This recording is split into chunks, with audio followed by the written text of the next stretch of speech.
सब लोग। I hope कि आप सब बिल्कुल ठीक होंगे और खैरियत से होंगे। तो आज की वीडियो में मैं सबसे पहले तो आपको दिखाऊंगी कि मैं कौन से एक्सरसाइजेस करती हूँ बेली फैट के लिए, क्योंकि काफ़ी लोग मुझसे बहुत टाइम से पूछ रहे थे। तो आज सोचा यहीं से वीडियो स्टार्ट करती हूँ। और ये जो एक्सरसाइजेस मैं आपको दिखाने लगी हूँ, गारंटी के साथ कह रही हूँ 2 से 3 माह में आपको विजिबल डिफरेंस फील होगा।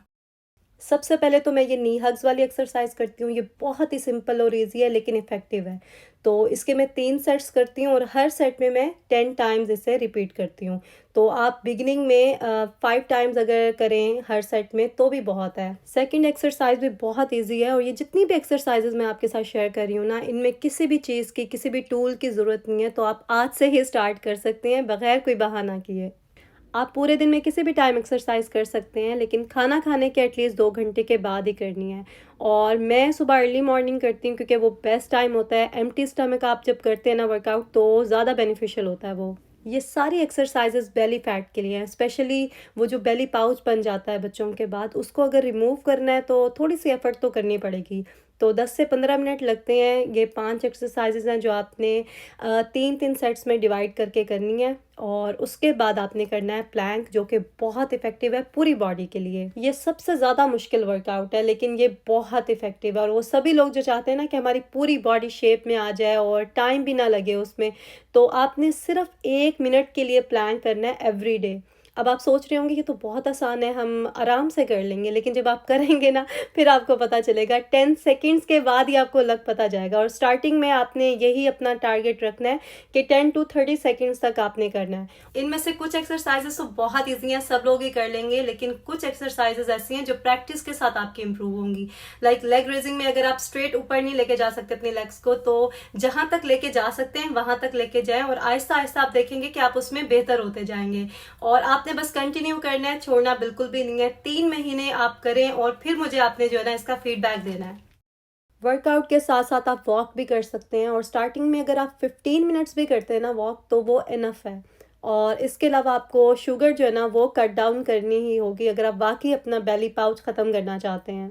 चीनी, मैदा और ऑयल, ये 3 चीज़ों का जो कॉम्बिनेशन है ना, ये बहुत ख़तरनाक है। और मोस्टली ये बेकरी आइटम्स में ही होता है, जैसे कि कुकीज़, केक्स। तो ये तो आपको हर हाल में अवॉइड करने ही होंगे। हमें अभी नेबर्स ने ये इतना बड़ा कुकीज़ का डब्बा दिया था जो कि मैं अब सेव कर रही थी, ताकि बच्चे जो है ना वो कम से कम खाएं, क्योंकि शुगर पूरी फैमिली के लिए ही बहुत हार्मफुल है। बच्चों के लिए स्नैक्स वगैरह लेने पड़ते हैं, लेकिन मैं पूरी कोशिश करती हूँ कि मैं ना खाऊं। कभी दिल करे तो हल्का सा चख लेती हूँ, वरना वेट गेन भी कर रही थी ना, तो आप यकीन करें मैंने अनहेल्दी चीज़ें कम से कम खाई हैं और वो चीज़ें जिनसे बेली फैट आता है वो मैंने अवॉइड की हैं। तो बच्चों को भी मैं कहती रहती हूँ कि अनहेल्दी चीज़ें, जंक फूड, ये चीज़ें अवॉइड किया करें। लेकिन बच्चे हैं, ज़ाहिर है कुछ ना कुछ तो उन्होंने खाना होता है। लेकिन मैं कोशिश करती हूँ कि उनको घर पे ही कुछ बना दूँ, क्योंकि घर पे जब हम अपने हाथ से चीनी भी डालते हैं ना, तो कम से कम ही डालते हैं। मैं तो बहुत कम डालती हूँ, सिर्फ मैंने इसमें 1 चम्मच डाला था और तीनों बच्चों के लिए फ्रेंच टोस्ट बनाए थे स्नैक्स में। अब मैं सोच रही हूँ कि बच्चों को भी फ्रेंच टोस्ट बनाना सिखाऊं। आयतल को वैसे सैंडविच तो बहुत अच्छा बनाना आता है, ये खुद अपने लिए बना लेती, कभी डिनर में, कभी ब्रेकफास्ट में। आज सुबह भी आयतल अपने लिए नाश्ता बना रही थी, तो फिर मैंने जल्दी से कैमरा ऑन करके आपके लिए कैप्चर कर लिया था। तो एग फ्राई कर लेती है, ब्रेड टोस्ट कर लेती है और बाकी वेजिटेबल्स भी कट कर लेती है। उसको मैंने बताया हुआ कि किस तरह से नाइफ़ पकड़नी है, किस तरह से कटिंग करनी है। अच्छी बात यह है कि आयतल अपने शौक से कुकिंग करती है, उसे इंजॉय करती है। वैसे बचपन में सबको ही शौक होता है, बड़े होके सारे शौक ख़त्म हो जाते हैं कुकिंग वाले। एनीवेज, यहाँ पे अब मैं अपने कपड़े फोल्ड करने लगी थी। ये सारे पाकिस्तानी ड्रेसेस हैं जो मैंने आज वॉश किए थे। और किसी ने पूछा भी था कि आप पाकिस्तानी ड्रेसेस किस तरह से वॉश करती हैं, तो मैं तो वॉशिंग मशीन में ही वॉश करती हूँ, लेकिन डेलिकेट पे लगा के वॉश करती हूँ। और ड्रायर भी जो है ना वो डेलिकेट पे ही लगाती हूँ। और इसके अंदर जो लिक्विड है वो मैं थोड़ा सा कम डालती हूँ और सेंसिटिव वाला जो होता है ना वो यूज़ करती हूँ, उससे फिर कलर्स ख़राब नहीं होते। कोई न्यू ड्रेस हो तो उसको मैं हैंड वॉश कर लेती हूँ, अदरवाइज़ जो भी रेगुलर यूज़ के कपड़े होते हैं ना वो मैं इकट्ठे कर लेती हूँ और एक ही लोड लगाती हूँ फिर महीने 2 महीने बाद। आज मैंने सारे डार्क कलर्स वाले ड्रेसेस वॉश किए थे, बाकी जो लाइट कलर्स वाले कपड़े हैं वो 3-4 ही थे, तो मज़ीद जब और इकट्ठे हो जाएंगे फिर वॉश करूँगी उन्हें। तो ये ऑर्गेनाइज़र जो है ना बेड के नीचे मैंने रखा होता है। इसके अंदर मैं ऐसे ही बस फ़ोल्ड करके रख देती हूँ कपड़े, और जब पहनने होते हैं तो एक दिन पहले उन्हें मैं प्रेस कर लेती हूँ। तो जब कभी टाइम मिले तो 2-3 ड्रेसेस प्रेस करके मैं हैंग भी कर लेती हूँ क्लॉज़ेट में। तो क्लॉज़ेट में ये वाले कपड़े मैं रखती ही नहीं हूँ, जो रेडी टू वेयर है ना वही रखती हूँ। क्योंकि क्लॉज़ेट में इतनी जगह ही नहीं है कि सब कपड़े रख सकें, इसलिए कुछ कपड़े मैंने बेड के नीचे ऑर्गेनाइज़र्स में रखे हुए हैं, कुछ कपड़े मैंने लगेज बैग्स में रखे हुए हैं जो फैंसी हैं। आज बाहर काफ़ी ठंड है तो इसलिए मैंने ये जैकेट पहन ली है, क्योंकि मुझे अभी जाना है बाहर। एक न्यू स्टोर ओपन हुआ है यहाँ हमारे नेबरहुड में, उसकी ओपनिंग करने जा रही हूँ। तो चले आपको साथ लेकर चलती हूँ और ब्रांड न्यू स्टोर जो है उसको एक्सप्लोर करते हैं।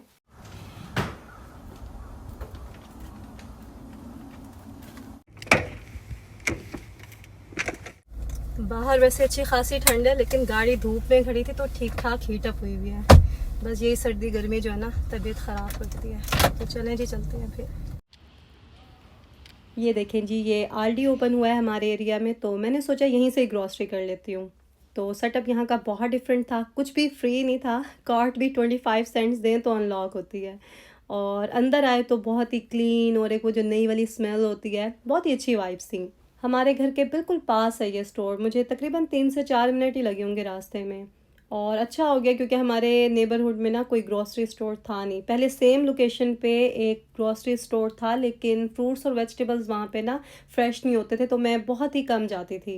ये स्टोर देखते हैं अब कैसा रहता है। अभी वैसे इतना रश नहीं था, रैक्स भी काफ़ी खाली पड़े थे। वैसे ये वाले रैक्स तो खाली ही रहे तो अच्छा है। तो बस मैंने एक राउंड लगाया, उसके बाद मैंने शॉपिंग शुरू की। आज मैंने कोई डिटेल ग्रॉसरी नहीं करनी थी, बस थोड़ी बहुत चीज़ें जो ख़त्म हो रही थी वही लेनी थी। ज़्यादा फ्रूट्स वेजिटेबल्स ही होती हैं जो लेनी होती हैं, या फिर मिल्क, एग, ब्रेड ये रूटीन की चीज़ें होती हैं जो वीकली बेसिस पे लेनी होती हैं। स्ट्रॉबेरीज़ तो यहाँ पे पूरा साल ही अवेलेबल होती हैं, और मोस्टली फ्रूट्स वैसे यहाँ पे राउंड द ईयर मिल जाते हैं। बस कुछ ही चीज़ें हैं जो सीजनल होती हैं। यहाँ पे सारे स्नैक्स रखे हुए थे, और मैं बच्चों के लिए कोई न्यू स्नैक्स देख रही थी। एक तो नई चीज़ जब भी लेने लगो तो सारे इंग्रेडिएंट्स देखने होते हैं कि कोई ऐसी चीज़ ना हो उसमें जो हम मुस्लिम अवॉइड करते हैं। आधी से ज़्यादा चीज़ें तो ऐसी होती हैं स्टोर्स में जो हम ले ही नहीं सकते। बाकी फ़्रोज़न फूड में काफ़ी वैरायटी होती है, और ये लोग इतना ज़्यादा यूज़ करते हैं ना, मतलब अपनी लाइफ को बस ईज़ी रखते हैं, कुकिंग कम से कम करते हैं, और ज़्यादातर रेडीमेड फूड ही ये जो है ना कंज़्यूम करते हैं। इसीलिए अमेरिका जो है ना नंबर 1 पे आता है ओबेसिटी में। अच्छा, यहाँ पे मैंने इतने बड़े साइज़ के मशरूम्स देखे, और सेम इसी तरह के मशरूम्स ना हमारे घर के बाहर भी लगे हुए हैं। मैं किसी दिन ना दिखाऊंगी आपको वीडियो में। खैर, यहाँ से हम जल्दी से मिल्क ले लेते हैं क्योंकि मिल्क ख़त्म हो रहा था घर पे, और प्राइसेस इनकी रीज़नेबल थी। मुझे लग रहा था एक्सपेंसिव होगा ये स्टोर, लेकिन बहुत मुनासिब थी प्राइसेस। और साथ में एग्स रखे थे, एग्स भी ख़त्म हो रहे थे घर में, इसलिए मैंने ज़्यादा ले लिए थे। एक तो पानी तक हमें यहाँ स्टोर्स पे आके बाय करना होता है। वैसे तो टैप वाटर भी बहुत से लोग यूज़ करते हैं पीने के लिए, लेकिन उसमें कितनी स्ट्रॉन्ग सी स्मेल होती है ब्लीच की, हमने तो कभी भी यूज़ नहीं किया। और जितने भी देसी हैं यहाँ पे सभी मिनरल वाटर ही यूज़ करते हैं। तो जनाब, ग्रॉसरी शॉपिंग हमारी कंप्लीट हो चुकी है, और आल्डी पे ये लोग शॉपिंग बैग्स भी प्रोवाइड नहीं करते, तो अपने बैग्स ही लेके जाने होते हैं। गाड़ी में एक रखा था, तो उसी के अंदर ही मैंने छोटा छोटा सारा सामान डाल दिया था, ताकि गाड़ी से जब निकाल के घर जाना हो तो ईजी हो जाए। घर जाके अभी मुझे लंच भी रेडी करना था, लेकिन टाइम काफ़ी था मेरे पास, तो पहले तो मैंने जो भी सामान मैं लेके आई थी स्टोर से वो रखा जगह पे। फ्रिज की चीज़ें फ्रिज में रखी, बाकी ड्राई ग्रॉसरी इतनी ज़्यादा थी नहीं, ज़्यादा फ्रूट्स वेजिटेबल्स और यही चीज़ें ही थी। इन कंटेनर्स में ना मैं पहले पेपर टॉवल रख लेती हूँ, तो इस तरह से ज़्यादा फ्रेश रहते हैं फ्रूट्स और वेजिटेबल्स। तो फ्रिज का टूर भी आपको दे देती हूँ। लास्ट टाइम भी मैंने बोला था लेकिन दिखाया नहीं, हालांकि मैंने क्लिप लिया था लेकिन वो ऐड करना ही मैं भूल गई। तो बहुत लोगों ने कहा था कि आपने फ्रिज का कहा था कि दिखाऊंगी लेकिन दिखाया नहीं। तो ये देखें जी, इस तरह से सेटिंग की हुई है मैंने, सिंपल सी ही है, ज़्यादा कोई यूट्यूबर्स वाला इफ़ेक्ट नहीं डाला मैंने इसमें। फ्रिज में अभी थोड़ी स्पेस इसलिए है क्योंकि 2 दिन पहले ही मैंने क्लीन किया था, और जो भी लेफ़्ट ओवर्स और एक्स्ट्रा चीज़ें थी ना वो सब मैंने निकाल ली थी। यहाँ एक साइड पे मैंने वेजिटेबल्स रखी हैं, दूसरी साइड पे फ्रूट्स और वेजिटेबल्स मिक्स है। बस सिंपल सी सेटिंग की है जो यूज़ में ईजी हो। और नीचे वाला जो ड्रॉर है ना, ये बहुत हेल्पफुल है। यहाँ पे सारी चीज़ें ना तरतीब से रखी रहती हैं, और जो चीज़ चाहिए वो आपको सामने नज़र आती है, आपको ढूंढना नहीं पड़ता। तो ये फीचर मुझे बहुत अच्छा लगा था फ्रिज का। बाकी यूज़ में भी ठीक जा रहा है ये फ्रिज। और यहाँ साइड्स पे मैंने सॉसेस, केचप, इस तरह की सारी चीज़ें रखी हैं। इसके ऊपर स्वीटनर्स हैं, jam, jelly, creams, maple syrup वगैरह। और ऊपर बूंदी रखी है काफ़ी टाइम से। मैं सोच रही थी इसे यूज़ करके देखती हूँ ठीक भी है कि नहीं, क्योंकि काफ़ी महीने हो गए हैं। यहाँ दूसरी साइड पे टॉप पे तो सारी मेडिसिन्स रखी हैं, और ये जो कंटेनर है ये मैंने टीमू से लिया था, इसमें सारी छोटी छोटी चीज़ें रखी हुई हैं। और उसके नीचे ये चीज़ और बटर वगैरह रखा है। साथ में पानी के लिए एक जग है, लेकिन ये हम ज़्यादा यूज़ नहीं करते। उसके नीचे मिल्क है, आलमंड मिल्क है। तो बस ये था फ्रिज का टूर जो आज मैंने आपको दे ही दिया। अब मैं जल्दी से आपको एक रेसिपी दे देती हूँ जो आप नाश्ते में भी बना सकते हैं, लंच में भी बना सकते हैं, या कभी भी कहीं भी बना सकते हैं। तो मैंने आज आलू अंडे की भुजिया बनानी थी, जिसके लिए ऑलिव ऑयल में मैंने अनियन लिया है कट करके। आप चाहें तो बारीक भी कट कर सकते हैं, बस मैंने जल्दी में इस तरह से आज कटिंग की थी। उसके बाद मैंने इसके अंदर टमेटोज़ ऐड किए। अब हम इसमें बेसिक स्पाइसेस ऐड कर देंगे, तो नमक, लाल मिर्च पाउडर, हल्दी और धनिया, ज़ीरा और गरम मसाला पाउडर इसमें ऐड करके इसको थोड़ा सा जो है ना मैंने सौटे किया। उसके बाद पानी डाल के इसे कवर करके रख दिया था। जब मसाला रेडी हो गया तो इसके अंदर हम डाल देंगे आलू, और आलू की कटिंग आप अपनी मर्ज़ी से कर सकते हैं, लेकिन मुझे इस तरह से ही अच्छे लगते हैं। तो आलू ऐड करने के बाद इसको थोड़ा सा हिला जुला के फिर हम इसके अंदर आधा ग्लास पानी ऐड कर देंगे और इसे कवर करके रख देंगे। अच्छा, ऑयल मैंने इसमें बहुत कम डाला था क्योंकि मैं इसके अंदर बटर ऐड करूँगी अभी। 5 मिनट के बाद ना मैंने इसको दोबारा से ऊपर नीचे कर लिया था ताकि नीचे से लग ना जाए, और बटर ऐड करके इसे दोबारा से लो हीट पे ना कवर करके रख दिया था। मैंने 5 नॉर्मल साइज़ के आलू लिए थे और एग्स इसके अंदर मैं 4 ऐड करूँगी। तो एग्स को अच्छे से बीट कर लिया था थोड़ा सा सॉल्ट ऐड करके, और जब आलू 95% डन हो जाएंगे ना, फिर हमने इसके अंदर एग्स ऐड करने हैं। कभी जब कुछ समझ ना आ रहा हो कि क्या बनाए लंच में, या फिर कोई सब्ज़ी वगैरह ना हो घर पे, तो फिर इस तरह की चीज़ें ही बनती हैं।